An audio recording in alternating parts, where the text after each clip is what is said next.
Confesso que não era a palavra que eu queria ministrar.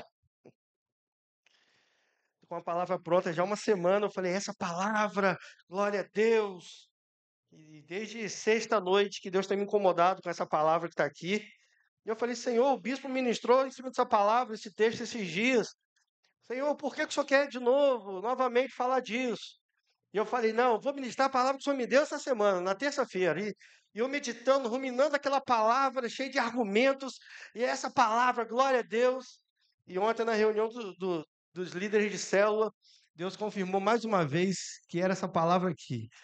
Mas, irmãos, eu sou teimoso. Eu falei, não, isso foi a minha carne. Deus quer que eu me usar com a outra palavra, eu vou usar aquela palavra. E hoje pela manhã, na escola bíblica, mais uma vez, eu falei assim, eu preciso reconhecer que a minha vontade não é boa, perfeita e agradável. A dele é. Então nós precisamos ser sensíveis à voz de Deus. Então abre sua Bíblia, Juízes capítulo 7. Juízes 7, 7. Uma palavra bonitinha, prontinha.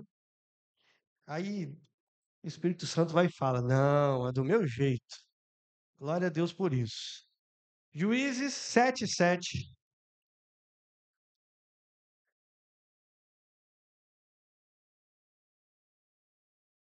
diz assim: então disse o Senhor a Gideão: com estes 300 homens que lamberam a água, eu vos livrarei e entregarei os midianitas nas tuas mãos. Pelo que outra gente toda que se retire, cada um para o seu lugar. Só peguei um versículo para andar mais rápido, para ser mais direto. Irmãos, texto nos ensina, nos mostra que Gideão foi escolhido por Deus para guerrear contra os midianitas. Falar dos midianitas aqui é falar de um exército de 135 mil homens. E Deus chama Gideão e fala: Gideão, você vai libertar o povo, você vai guerrear contra os midianitas e está tudo certo.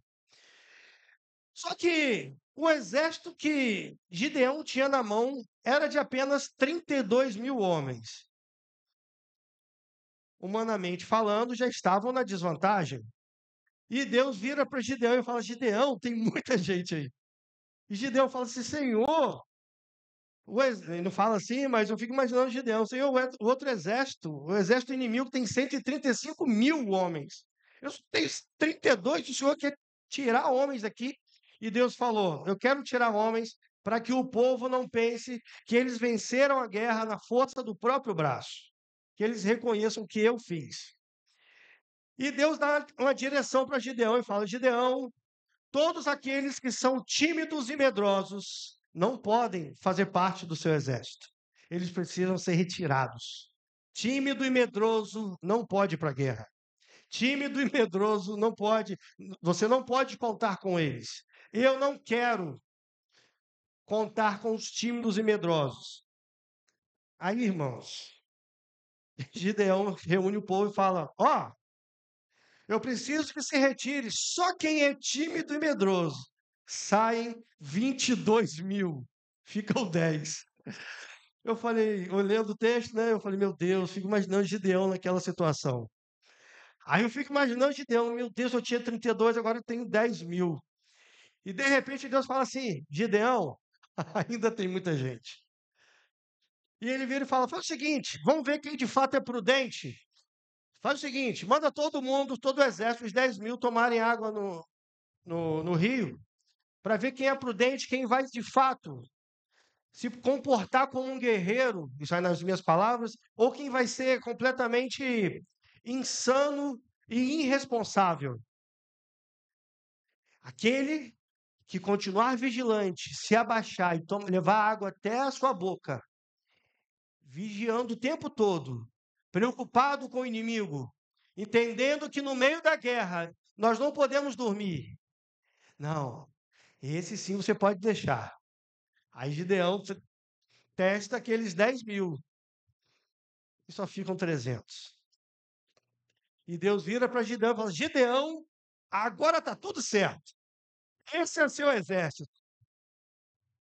Irmãos, da mesma forma, eu quero fazer um paralelo hoje. Da mesma forma que Deus adequou aquele povo, que Deus reformulou aquele exército, e aquele exército foi reduzido a 300, mas era o número que Deus queria. Nós, como igreja, temos um alvo esse ano. E no nosso caso, nós vamos crescer até os 300. Nós temos esse ano, tem duas coisas que falaram muito ao meu coração. Primeiro, é o tema desse ano. O tema que rege as nossas vidas esse ano é a igreja em alerta. E tem tudo a ver com esse texto. Porque quem está em alerta entende que está em guerra. E quem está em guerra entende que precisa saber onde quer chegar. E nós temos um alvo, irmãos, que eu creio que veio do coração de Deus.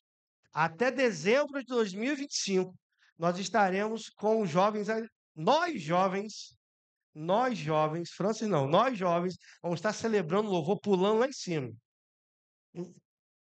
Porque aqui embaixo não vai caber de gente, irmãos. Ainda vou deixar aqui o pessoal de mais idade, tipo Lucas, assim, esse pessoal mais debilitado, a gente deixa aqui embaixo. E nós, jovens, vamos lá para cima pular e celebrar o Senhor. Amém? Mas no final de 2025, nós teremos 300 pessoas celebrando ao Senhor conosco aqui aos domingos. Amém? Agora, o que eu preciso fazer, o que eu preciso entender, ou quais são as características de quem quer chegar aos 300? O que precisamos fazer, irmãos, para conquistar os 300? A primeira parte está muito explícita no texto. Precisamos ter ousadia e coragem. No verso 3 diz assim, ó: apregou-a, pois, aos ouvidos do povo, dizendo: quem for tímido e medroso, volte e retire-se da região montanhosa de Gileade. Então voltaram do povo 22.000 e 10.000 ficaram. Repare que não foi invenção de moda de Gideão.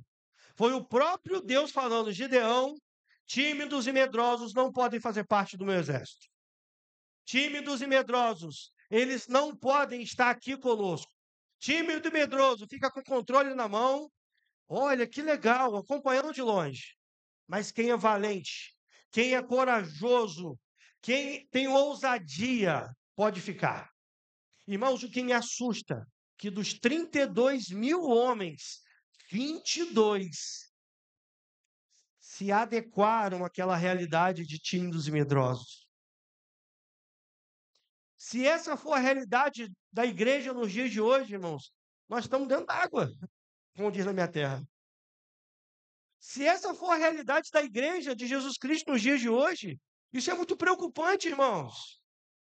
Nós estamos falando de pelo menos 2/3 que são tímidos e medrosos e que não vão guerrear.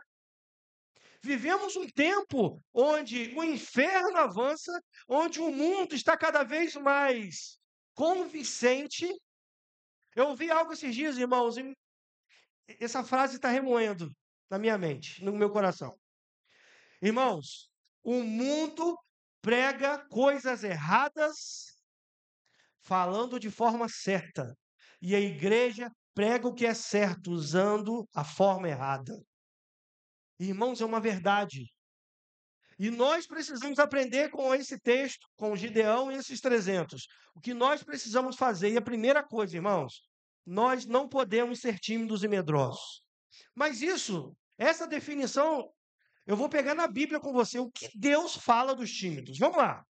Vamos falar da timidez primeiro. Apocalipse 21:8 diz assim, ó: mas quanto aos tímidos e aos incrédulos e os abomináveis, a sua parte será no lago que arde com fogo e enxofre. Repare que Deus ele faz um apanhado, um grupo de pessoas. E nesse grupo de pessoas, ele começa falando de quem? Dos tímidos. Ó, os tímidos, aí Deus compara os tímidos. Deus compara com os incrédulos, com os abomináveis. E Deus fala: ó, os tímidos, está reservado para vocês o lago de fogo e enxofre. E eu quero que você entenda uma coisa: a timidez aqui não fala só da timidez no sentido de ser tímido, não. Fala de uma timidez também espiritual, de nós conhecermos a verdade e não propagarmos a verdade. Porque não basta conhecer a verdade, nós precisamos propagar a verdade. E quem é a verdade? Jesus. Então, não sou eu, não, pastor Jedson, que inventou que timidez não é de Deus. O próprio Deus afirmou isso em Apocalipse, capítulo 21, verso 8. Mas quanto aos tímidos e aos incrédulos e os abomináveis, a sua parte será no lago que arde com fogo e enxofre. Mas, pastor, o que falar do medo, dos medrosos? A Bíblia fala em Provérbios 28:1. Diz assim, ó: os ímpios fogem, embora ninguém os persiga, mas os justos são corajosos como o leão. Olha o que Deus nos ensina, irmãos. Os ímpios fogem. Quem foge? Os ímpios, aqueles que praticam impiedade, aqueles que não têm compaixão, aqueles que não têm Deus, aqueles que não consideram amor. Os ímpios, aqui em Provérbios 28:1, Deus compara o medroso ao ímpio. Agora, por que que as pessoas têm medo? Por que que as pessoas têm medo quando manifestam um demônio na frente delas? Por que que as pessoas têm medo quando passam por uma encruzilhada e tem um despacho, e eles falam, oh meu Deus, ali um despacho, misericórdia. Por que que as pessoas têm medo? A gente fala assim, vamos evangelizar as pessoas. Meu Deus, tem que evangelizar. E eu vou falar o quê? Mas como que vai ser? Irmãos, é assim que funciona, ó. Vou tentar contextualizar. Aqui no Arraial, eu ainda não tenho o meu carro, mas ele está chegando. E quando ele chegar, eu vou fazer questão de falar para os irmãos, agora vão poder passear de carro, porque o meu carro chegou. Por que isso? Porque eu me alegrei com algo que eu ganhei. E eu quero compartilhar a bênção com os irmãos. Irmãos, você tem algo muito melhor, muito mais valioso, nem se compara com um carro. É Jesus. Como que você não vai dar essa boa notícia para as pessoas? Como que nós não vamos compartilhar esse presente maravilhoso que eu e você recebemos? Que vale muito mais do que um carro, uma moto, uma bicicleta, seja o que for. Irmãos, o texto diz que os ímpios fogem, mas os justos são corajosos como o leão. O texto compara os medrosos com os ímpios e os justos com os corajosos, como o leão. 2 Timóteo 1,7 diz assim: porque Deus não nos deu espírito de covardia, mas de poder, de amor e de moderação. Irmãos, deixa eu te falar uma coisa. Se o texto diz que Deus nos deu, não, quer dizer, não nos deu espírito de covardia, se Deus não deu, quer dizer que não é dele para a gente. Não parte dele para a minha vida e para a sua. E por que que eu vou deixar o medo me paralisar? Deixar o medo me paralisar é o mesmo que deixar o inferno me paralisar. Irmãos, todos nós temos dificuldades, todos nós temos limitações, e não tem nada de errado nisso. Quando Deus chamou Gideão, Gideão falou assim: Senhor, eu já vi minha família, eu sou o menor da minha casa. Deus estava preocupado com as limitações de Gideão, irmãos? Não. Assim como ele não está preocupado com as minhas limitações e com as suas limitações. Deus não está preocupado se você tem dificuldade de falar ou não, Ele quer te usar sim. Deus não está preocupado se você tem pouco tempo, o tempo que você tiver, use para Ele. Deus não está preocupado com as minhas limitações e com as suas, Ele está preocupado em me ver disponível, em te ver disponível para o Reino. E não se preocupe, irmãos, porque eu preciso ter uma capacitação, irmãos, é bom se capacitar. O bispo fala hoje de meditar na palavra, de ter a palavra como o nosso guia, a nossa bússola. Porque lâmpada para os meus pés é a tua palavra. Irmãos, precisamos nos capacitar. E já vou ficar aqui, fica aqui a dica. Se você quer se capacitar, todos os domingos, 9 da manhã, temos a nossa escola bíblica dominical. Quem veio hoje sabe o que eu estou falando. Hoje nós encerramos, acho que 5 semanas, né? 5 semanas falando de oração. Irmãos, ficamos 5 semanas esmiuçando o texto, tirando de cada palavrinha. Ficamos falando, meditando, tentando entender o que estava escrito, por que estava escrito. E a partir de domingo nós vamos entrar num tema que eu particularmente gosto muito. Nós vamos estudar sobre a Bíblia. Então você quer crescer? Você quer conhecimento? Domingo, 9 da manhã. Te espero aqui. Já tem um grupinho que está vindo direto. Espero você aqui, né, Adriano? Cadê Adriano? Adriano está firme comigo. Agora, deixa eu te falar uma coisa. Nós precisamos entender, irmãos, que se Deus não me deu espírito de covardia, por que eu vou tomar posse dele? Se o medo provém do inferno, por que eu vou aceitar o medo na minha vida? Eu vou aceitar aquilo que o inferno tem para mim. Vamos ilustrar. Imagina, o diabo chegar com a bandeja para você. Toma aqui, medo. Pega quanta quantidade você quiser de medo aí para você. Irmãos, quantas vezes de forma sorrateiro o inimigo faz isso? E nós metemos a mão na bandeja do inimigo e tomamos posse do medo. Sabe o que acontece? Tudo que o inimigo quer é atrapalhar a obra que começou há muitos e muitos anos atrás. E sabe como que ele quer atrapalhar a obra? Te atrapalhando. Sabe como que ele quer parar a obra? Te parando. E é por isso que nós não podemos, de forma alguma, aceitar medo nas nossas vidas. É importante nós entendermos, irmãos, que nós vamos passar por momentos difíceis. Vou te dar um exemplo. Não tem uma vez que eu subo aqui 100% confortável. Graças a Deus por isso. E eu oro para que eu não perca esse temor, esse frio na barriga nunca. Sabe por quê? Porque o dia que eu chegar aqui cheio de mim, falar assim, porque eu vou fazer, eu já perdi a presença de Deus.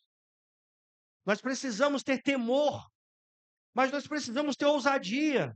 Nós não podemos ser medrosos. Irmãos, tem crente com medo de tanta coisa que deveria ter. Esses dias, eu aconselhando um casal por telefone lá do Rio. Aí a irmã falou: Não, pastor, porque o inimigo se manifestou aqui na minha casa. E o inimigo está furioso e quer acabar com o meu casamento. Eu falei, é mesmo, irmã? O que aconteceu? Pastor, tinha uma barata desse tamanho. Pastor, eu não consegui ir lá fora no meu quintal, porque tinha uma barata lá. Era um demônio, pastor, era um demônio. Era o medo dela, irmãos. Era o medo dela. Ela tinha tanto medo, tanto pavor de barata, ela tem ainda, né? Que ela falou que a barata era o demônio. Então eu e você, nós temos um desafio, irmãos. Eu não estou falando que não vai ter o frio na barriga. Eu não estou falando que você vai olhar e falar assim, meu Deus, olha o tamanho desse desafio que Deus está me dando. Mas, irmãos, nós precisamos encarar. Nós precisamos ir em frente. Nós não podemos nos deixar parar por causa de um medo de. Eu tenho medo de falar em público. Eu tenho medo de tocar. Eu tenho medo porque eu não sei, na verdade. Uma das poucas coisas que eu não fiz numa igreja, dentro de uma igreja, é tocar um instrumento. Até cantar eu já cantei, irmãos. Sabia que ele ia falar isso, irmãos. Eu sabia que ele ia se vingar de ontem.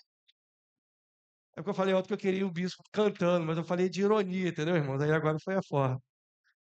Mas, irmãos, eu e você, nós não podemos nos deixar ser vencidos pelo medo. O medo, a pastora Xana sempre gosta de falar que o medo é um demônio. O medo quer me parar e te parar. Nós não podemos nos deixar vencer, irmãos.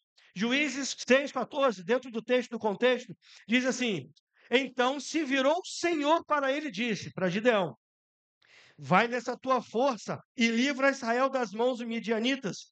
Porventura, não te enviei eu? Irmãos, se Deus é por nós, quem será contra nós? Se Deus nos enviou, acabou, meu irmão. Pode vir demônio, pode vir quem quiser. Pode se levantar quem quiser. Eu sou lavado e remido pelo sangue do Cordeiro. Eu estou blindado, eu estou guardado. Sabe por quê? Porque foi Deus que nos mandou, irmãos. Ou você acha que a meta que Deus deu de 300 pessoas vem do inferno para as nossas vidas? O bispo falou isso ontem. Vem de Deus, irmãos. E se Deus nos mandou avançar, nós precisamos avançar. Nós precisamos avançar, irmãos. Aí continua no verso 15. E ele lhe disse: Ah, Senhor meu, como livrarei Israel? Eis que a minha família é a mais pobre em Manassés, e eu, o menor da casa de meu pai. Olha a resposta de Deus para ele. tornou-lhe o Senhor a dizer: já que eu estou contigo, Deus nem deu ideia porque Gideão falou. Gideão, Senhor, eu tenho problema. Ó, minha família é a menor da minha tribo e eu sou menor da minha casa. Responde Deus para ele: Gideão, já que eu estou com você, ferirás os midianitas como se fosse um homem. Deus não está preocupado com as suas limitações. Sabe quando que Deus vai se preocupar com as suas limitações? Quando você se deixar se vencer por elas. Quando você permitir que o diabo te paralise por causa das suas limitações. Irmãos, falar em público é um desafio para mim até hoje. Na escola, para falar em público, para apresentar trabalho, misericórdia, irmãos. Eu corria. Só que um dia eu me converti. Graças a Deus por isso. Eu me converti e eu fui curado desse trauma, irmãos. E na faculdade, era assim que funcionava. Tinha um grupinho que andava sempre junto. Aí todo mundo falava, eu não era pastor ainda, mas já pregava. Aí as pessoas falavam assim: ó, somos 8 no grupo. Todo mundo prepara o trabalho e Jedson apresenta. Jedson, pode apresentar o trabalho. Deus pegou um cara extremamente tímido, com dificuldade de se expressar, e me fez hoje o pregador da palavra, do evangelho. Irmãos, quais são as suas limitações e o que tem te impedido de pregar o evangelho hoje? Nada pode te paralisar, ou não deveria. O que tem te paralisado são as suas limitações. Irmãos, Deus não está preocupado com as suas limitações. Deus está preocupado em te ver romper cada uma delas, superar cada uma delas. Deus hoje fala para você, para mim e para você: já que eu estou contigo, você ferirá o inimigo como se fosse um só homem. Irmãos, está gravando. Dia 31 de dezembro, fala 25 é meu aniversário. Dia 31 de dezembro. Então já fica aqui, ó, 25 de dezembro é meu aniversário, já pode trazer um presente. Mas dia 31 de dezembro, nós estaremos fazendo um culto de celebração, agradecendo ao Senhor pelas 300 pessoas que vão se dobrar diante de Jesus aqui. E Deus vai usar a sua vida para isso. Nós não podemos, irmãos, nos acomodar. Nós não podemos achar que pregar o evangelho é papel, é obrigação só de pastor e de líder. É obrigação minha e sua. Nós precisamos ir para a rua, irmãos, pregar o evangelho. Não interessa o seu passado, Deus quer te usar. Não interessa a sua conta bancária, Deus vai te usar. Para Deus, irmãos, não tem diferença entre família rica e família pobre. Deus simplesmente quer te usar, meu irmão. Se hoje você tiver 20 mil reais na sua conta, 1 milhão na sua conta, Deus quer te usar. Pastor, eu estou lá no meu especial de R$ 1.000, já estou 900, só tem 100 para passar o resto do mês. Deus quer te usar da mesma forma. Não importa a sua limitação, não importa o momento que você está passando, se coloque como uma pessoa disponível, um guerreiro disponível, para que Ele use a sua vida. Irmãos, nós estamos falando aqui, mas o primeiro a ser confrontado por Deus foi o próprio Gideão. Porque Gideão demonstrou medo quando Deus chamou. Gideão, você vai libertar o povo. Você vai guerrear contra os midianitas. Mas ai, Senhor meu, antes de tirar os medrosos, os 22 mil medrosos, Deus transformou um medroso num grande guerreiro, num líder daquele exército. Então, eu estou te falando isso, porque Deus sabe das suas limitações. Deus está tocando no seu coração agora e trazendo a sua memória. Deus está trazendo a sua memória. Eu orei hoje para que Deus trouxesse à tona hoje as suas limitações. O que tem te impedido, te travado. Você vai ser destravado hoje. No final, nós vamos orar por você. E você vai sair daqui destravado. Você pode não crer, mas eu creio por você. Eu creio por você. Deus nos deu um alvo, 300 pessoas. E nós vamos alcançar esse alvo. Deus nos chamou para ter ousadia e coragem. Tímidos e medrosos não conquistam. Tímidos e medrosos ficam com um pote de pipoca na mão assistindo de longe. Tímidos e medrosos não conseguem celebrar a vitória. Irmãos, quando Gideão e os 300 venceram os midianitas, o texto não fala onde estavam os outros 22 mil, os outros 32 mil. Não fala. Sabe por quê? Porque tímidos e medrosos não escrevem a história. Ousados e corajosos escrevem a história. E não importa o que aconteça, irmãos, tenha ousadia, intrepidez, coragem que vem do céu para poder pregar a palavra. Abra sua boca e pregue o evangelho. Não importa onde você vai estar, pregue o evangelho. Fale do amor de Deus. Não deixe a timidez e o medo tomar conta do seu coração. Segundo, o que precisamos fazer para conquistar os 300? Eu e você, precisamos deixar de olhar para as nossas limitações. Pode parecer uma redundância, mas não é. Na verdade, são dois pontos muito interligados. Mas o que eu quero falar para você é que as nossas conquistas não são baseadas na nossa capacidade humana. Quando eu era adolescente, faz pouco tempo isso. Não há muito tempo, não. Eu lembro que tinha um amigo da rua, ele só estudava escola particular. E todo mundo olhava para aquele rapaz e falava assim: Fulano é muito inteligente, ele tem um futuro promissor.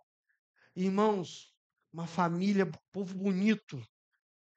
Ele andava todo engomadinho, falava palavras bonitas. E eu e a molecada da rua, a gente ficava falando gíria, e ele todo engomadinho. Aí nós olhávamos para ele e falávamos assim: rapaz, esse cara vai ser presidente da República.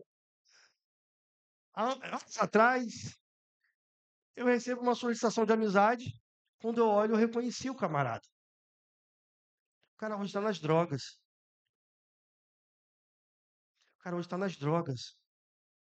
Durante muito tempo, nós, os colegas da rua, a galera da rua, nós rotulamos aquele cara como um cara promissor, única e exclusivamente pela capacidade humana, que ele tinha muito e tem muita.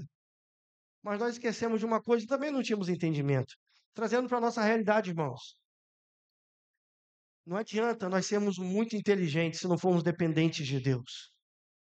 Não adianta termos uma boa oratória se nós não formos dependentes de Deus. Não adianta sermos simpáticos se não formos dependentes de Deus. Não adianta ter dinheiro se nós não formos dependentes de Deus. Não adianta ter uma posição perante a sociedade se nós não formos dependentes de Deus.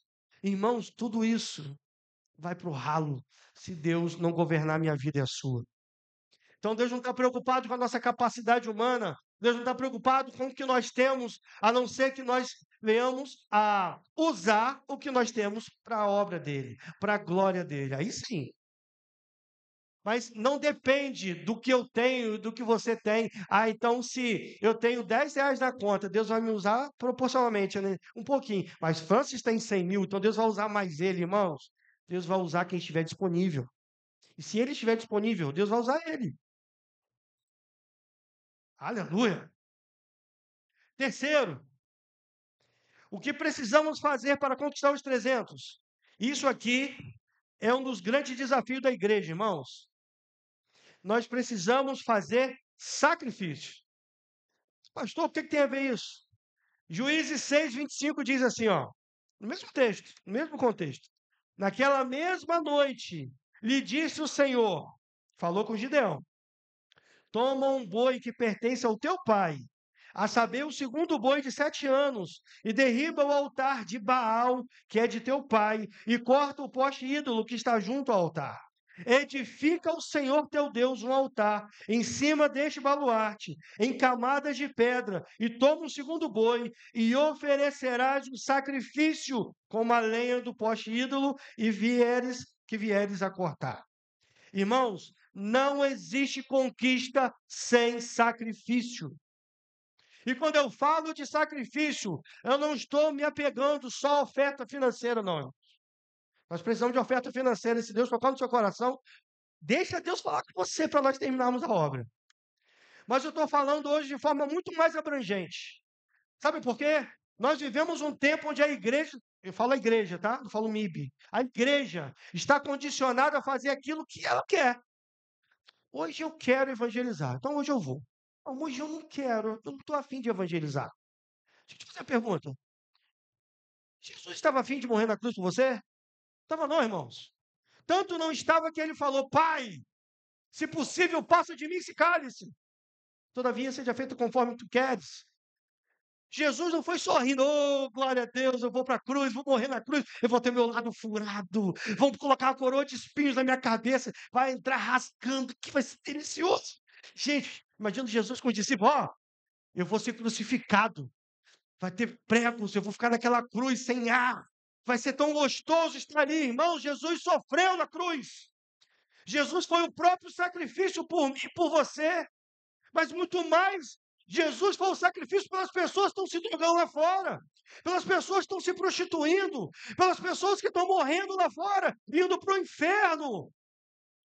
Foi por mim, por você e por essas pessoas. Nós não podemos viver uma vida de comodismo. Está confortável. Hoje está confortável. Irmãos, se tem uma coisa que acaba com uma igreja, que acaba com um crente, é a zona de conforto. Se tem uma coisa que acaba com o evangelho, é a zona de conforto. Eu só faço o que eu quero. Se quiser que seja assim. Hoje eu quero vir à igreja. Hoje eu quero. Legal, o clima tá legal. E hoje tem uma nuvenzinha lá. Eu acho que daqui a pouco vai chover. Então hoje eu não quero ir à igreja. Hoje eu não quero pregar. Não, evangelismo? Essa história do pastor Jedson com jovens aí. Não. Agora a história do pastor Jedson com a turma da escola de líderes. Eu não quero. Irmão, você acha que você tem o direito de não querer pregar o evangelho? Você acha que você, sério mesmo, você tem o direito de falar assim: eu não estou afim de ir. Pastor, eu trabalho muito. Pastor, eu estudo muito. Eu não duvido, irmãos. Eu não duvido. O que você faz de meia-noite às 6? Eu aprendi isso na faculdade. Um dia, ia ser eu, irmão. Irmão, Deus me deu um livramento. Tinha um trabalho para apresentar e a maioria da turma não fez. Cada um com seu argumento. E eu trabalhava na Ambev na época, trabalhava muito. E eu trabalhava num horário muito difícil, né? Muito complexo, né? Desculpa. Eu trabalhava na madrugada. E eu lembro que eu tinha um argumento pronto para falar com a professora de estatística. Professora, eu ia falar com ela, ó, estou trabalhando muito. Eu não estou tendo tempo para estudar. Só que foi um mané na minha frente. Sabe Deus. E ele chegou com todo argumento do professora, na frente de todo mundo. Ó, eu quero falar para a senhora, não deu. Olha, eu trabalho até de 7 da manhã, 7 da noite. E eu estou ajudando meu pai não sei aonde. Eu estou fazendo isso, eu estou fazendo aquilo. Chego na minha casa, já era 22 horas. Eu não tenho mais, eu não tenho condições de fazer o trabalho. Aí a professora, com muita sutileza, com muita classe. Ô, meu querido, entendo. É, você esqueceu de falar que você faz de meia-noite às 6. Aí ele parou. Aí ela, sabe por quê? Porque se você quisesse, se eu vou fazer melhor, ela falando com ele, se eu te desse 10 mil reais por esse trabalho, você passava a noite em claro, só para ganhar os 10 mil, mas como é um trabalho, não tem problema não, você está sem a nota. Irmãos, eu era o próximo. Voltei para minha cadeira, fiquei quietinho, porque eu já não tinha mais argumento. Estou te falando isso porque nós não podemos encarar, irmãos, o reino de Deus como algo opcional. É opção. Irmãos, a partir do dia que eu casei com a pastora Xana, não foi mais opção amar essa mulher. Eu tenho duas opções. Ou eu amo, ou eu amo. E eu amo cada dia mais. A partir do dia que eu fui pai, não tinha mais opção, não. Hoje querem minha filha, amanhã não é mais. Ah, hoje a Ana Esther é minha filha, amanhã. Hoje eu não quero que ela seja. Irmãos, não tem mais opção. É minha família. E eu falo isso muito na escola de líderes com os alunos. Irmãos, nós somos uma família. E se nós não nos comprometermos com o dono da família, com o nosso pai, nós vamos sobrecarregar poucos que querem fazer. O problema, irmãos, é que nós estamos como espectadores. Nós estamos falando e fazendo quando nós queremos.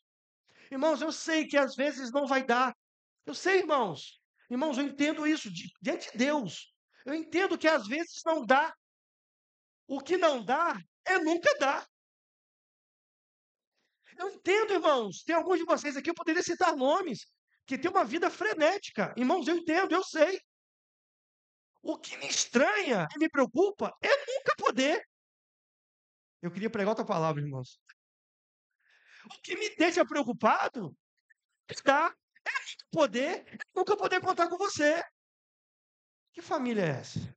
Que exército é esse? Irmão, se nós continuarmos assim, me perdoe, eu não estou lançando maldição.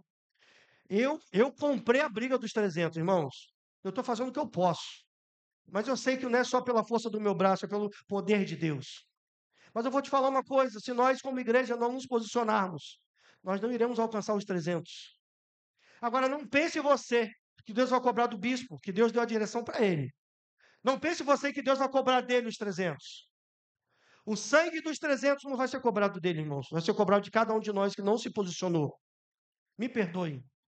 Receba com amor as minhas palavras. Mas nós precisamos estar disponíveis para o reino de Deus. Estávamos conversando na escola bíblica dominical falando da diferença de reino de Deus para a igreja. As pessoas acham que reino de Deus é tudo que tem na igreja. Reino de Deus, falar do reino de Deus, falar de reino. Onde o rei está, ali tem o reino. E a igreja é um agente legal e poderoso do reino de Deus. Eu e você. Irmão, você já parou de pensar no seu potencial? Já parou de pensar no potencial que você tem? Nas pessoas que estão te rodeando? Você já parou para pensar? Falando que é baiano agora. Você já parou para pensar nas pessoas que te escutam, que quando você abre a boca as pessoas param para ouvir? E você nunca pregou do evangelho? Você nunca falou de Jesus para essas pessoas? Você acha que Deus vai cobrar de mim esse sangue? Vai não. Vai cobrar de você. Então, eu entendo nesse texto que precisa ter sacrifício, irmãos. Precisa ter sacrifício. Ou você acha que todo sábado, quando nós vamos evangelizar, eu quero estar evangelizando? Tem dia, meu irmão. Irmão, tem dia que eu quero ficar sábado à tarde, deitadinho, com a minha gatinha, com o amor da minha vida, deitado. Ou eu quero ali no Big Mel tomar um sorvete com ela e com as minhas filhas. Mas eu entendo, irmãos, é sacrifício. Se eu quero ver resultado, preciso fazer aquilo que ninguém faz. É assim que funciona. Você quer ter resultado que ninguém tem? Faça o que ninguém faz.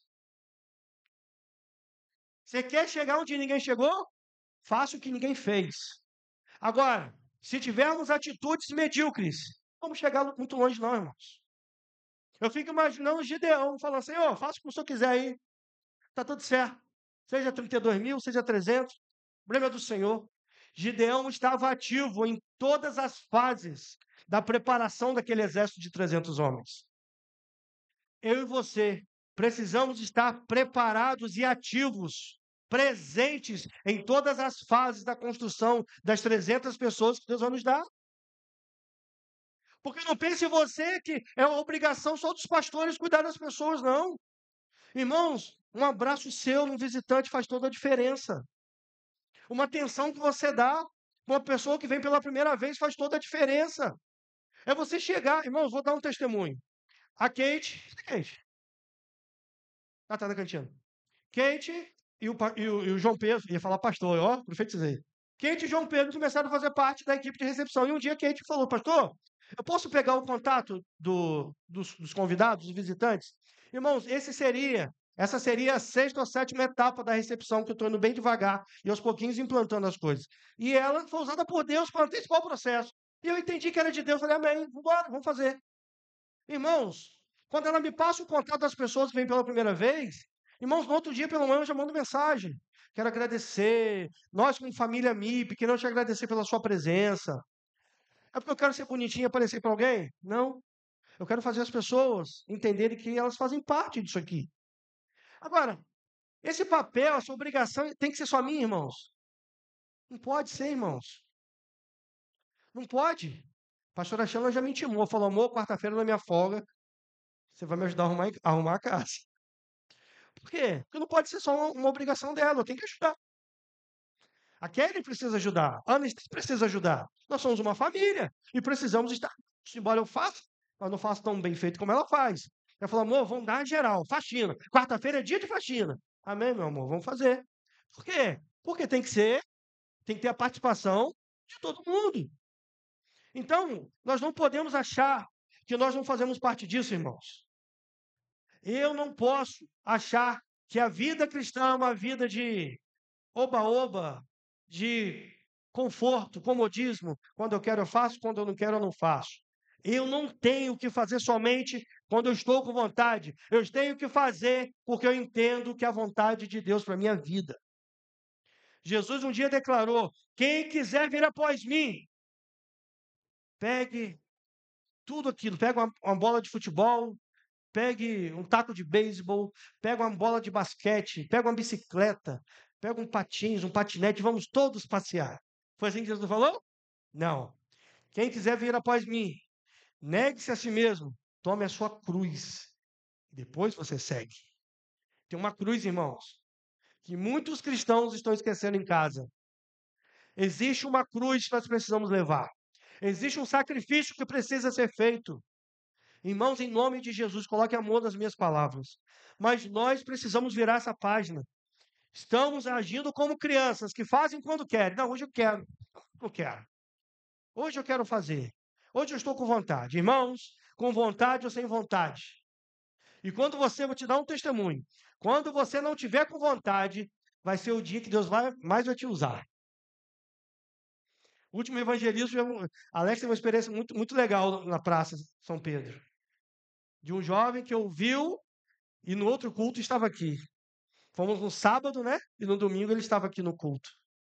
Irmãos, se eu e você não entendermos que a nossa vida cristã precisa ser uma vida de sacrifício. Irmãos, vocês acreditam? Aqui não tem isso não. Lá no Rio de Janeiro tem. Aqui tem crente que não jejua. Sabe disso? Você vai ficar assustado. Mas tem crente ainda que não jejua. Por que sacrifício? Tem gente que não vem na oração porque uma hora orando, né? É muito sacrifício. Tem irmãos que não gostam nem de sair na chuva porque é de açúcar. Vai na África.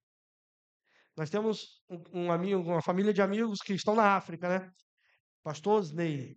Irmãos, trabalho lindo, África para Jesus. E todas as vezes, eu acho que eu falei isso na escola de líderes, todas as vezes que ele sai para ir, ele já implantou mais de 40, 50 igrejas nas aldeias.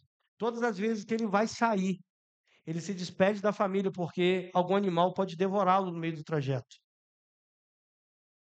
Tem um pastor lá, que ele já levantou alguns pastores, que andam 8 quilômetros, saem das suas aldeias e vão para a base para fazer o culto. Andam 8 quilômetros para vir, 8 quilômetros para voltar.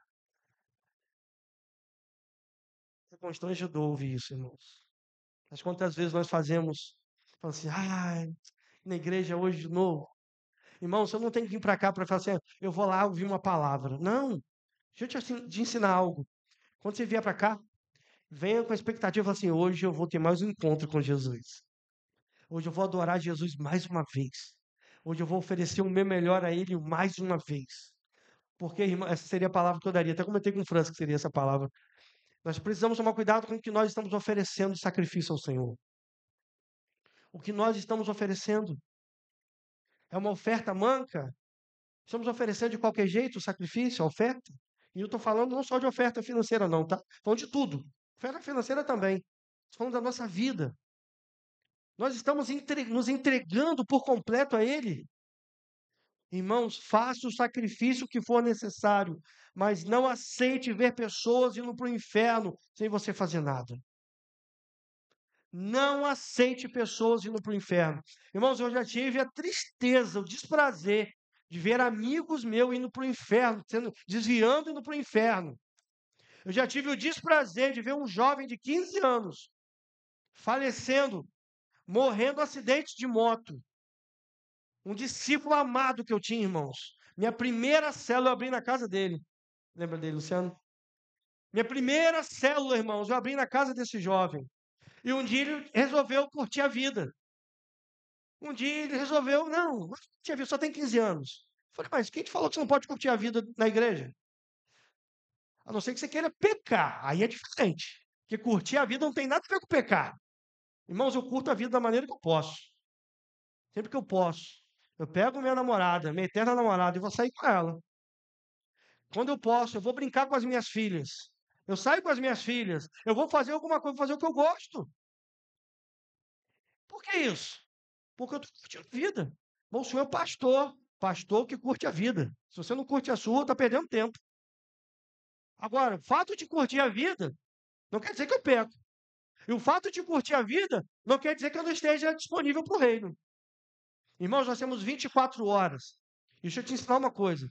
Todas as vezes que você fala assim, eu não tenho tempo para isso, você está declarando, Deus errou em me dar só 24 horas. Eu podia ter dado 26. Eu podia ter dado 20 horas, 28 horas no dia. Por que deu só 24? Deus errou. Deus não errou, não, irmão.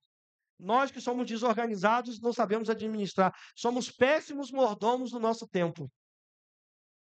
Não sabemos administrar o nosso tempo. Ficamos o dia inteiro vendo rede social, falando bobagem, e quando vamos acordar, tinha culto, tinha célula, tinha evangelismo. Irmãos, na minha vida e na sua, precisa haver sacrifício. Eu e você, nós precisamos diariamente entregar nossa vida como sacrifício. Nós precisamos adorar a Deus. Irmão, a gente acha, né, que adorar a Deus é levantar a mão na hora do louvor ali. Irmãos, isso faz parte. Uma adoração é muito mais do que cantar uma música, levantar a mão e fechar os olhos. Quer saber se você está adorando a Deus? Vou te dar uma dica, uma das maneiras de você saber o quanto você está adorando a Deus. Pegue das suas 24 horas. Veja das 24 horas, quanto dessas 24 horas você está dedicando a Deus. Das suas 24 horas, quantas delas você investe? Porque você não gasta, não. No reino você não gasta, nem perde. Você investe tempo. Das suas 24 horas, quantas horas você investe? Orando, lendo a Bíblia, evangelizando, estendendo a mão ao necessitado, ajudando o próximo, contribuindo com a sua igreja, de todos os aspectos, honrando seus líderes. Quantas horas das suas 24 horas? É uma resposta que você tem que dar para você mesmo. Pastor, eu trabalho muito. Irmãos, não vou entrar nessa de novo. Não é sobre trabalhar muito, trabalhar pouco. É sobre querer. Não é sobre estudar muito ou estudar pouco. Não é sobre viajar muito ou viajar pouco. É sobre querer fazer. Porque se você quiser, irmãos, você faz. Quando nós queremos, nós fazemos. Nem sempre nós queremos. Sabe por quê? Porque na nossa lista de prioridades tem outras prioridades. E o reino de Deus talvez não esteja lá no topo. Tem outras coisas no topo. Tem outras coisas mais importantes. Tem outras coisas que são mais prioridade para mim e para você do que o reino de Deus. Eu tenho uma certa preocupação. Pode vir? Eu tenho uma certa preocupação com o rumo da igreja, irmãos. De novo, não estou falando do MIB. Estou falando da igreja de Jesus na terra, que ora cada vez menos, medita cada vez menos na palavra de Deus, está cada vez mais longe de cumprir com o propósito dela aqui na terra, irmãos. Coloque a mão nas minhas palavras. Mas hoje é noite de libertação para a sua vida e para a minha. E nós vamos orar por você agora. Eu quero que você seja corajoso. Porque, irmãos, embora tivessem recuado, mas aqueles 22 mil homens que saíram primeiro foram corajosos para assumir. Eu sou um tímido e um medroso. A diferença é que hoje, se você se enquadra nisso, se você tem alguma limitação que te paralisa, você hoje tem duas opções. Fazer com aqueles 22 mil homens e falar assim, ó, estou tirando meu time de campo, hein? Valeu, pastor, valeu, bispo, estou tirando o time de campo. Ou você pode ir para outra opção, que é o que eu tenho orado, né, nesse final de semana. Para que Deus transforme a sua vida e faça de você um guerreiro valente. Para que Deus faça de você um homem, uma mulher, um jovem cheio do Espírito Santo de Deus, que por onde você passar, Jesus está junto. Não vai ter uma pessoa que vai chegar do seu lado que não vai ouvir falar que Deus é bom, que Deus é Pai, que Jesus morreu na cruz por essa pessoa. Agora, cabe a mim e a você hoje assumirmos que nós precisamos de ajuda. Se tem alguma limitação hoje, vamos ficar de pé juntos, por favor?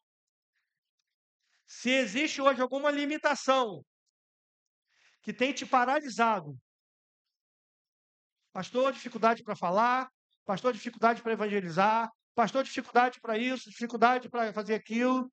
Se você se enquadra nisso, não tenha vergonha. Nós vamos orar por você, botar a mão na sua cabeça hoje. E você hoje vai ser liberto dessa desgraça. Pode vir à frente. Eu sei que tem, irmãos. Eu sei que